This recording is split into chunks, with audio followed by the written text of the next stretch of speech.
You keep staring at the door, waiting on God to open it. You've been praying, you've been fasting, you've been crying, you've been patient. But what if I told you that closed door isn't a rejection? It's a test. Because God doesn't always swing the hinges wide. Sometimes He builds the door, places the tools in your hands, and steps back to see if you'll pick them up and fight your way through. He's not just handing out easy blessings, He's building bold believers. He's not looking for the passive, He's looking for the persistent. And that's where most people fold. We walk up to the door, knock once, maybe twice, and when it doesn't open immediately, we shrug and say, well, I guess it wasn't meant to be.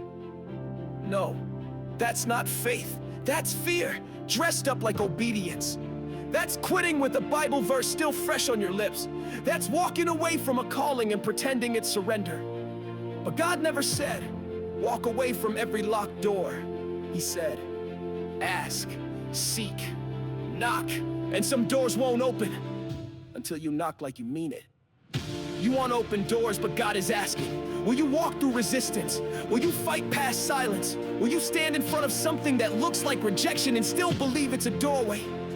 Because real faith doesn't fold under pressure. Real faith gets louder. Real faith knocks louder. Real faith doesn't walk away. It pushes through. Look at the men who brought their paralyzed friend to Jesus. They came in faith, but the path was blocked. The doorway was packed. The crowd said there's no room. But they didn't stop.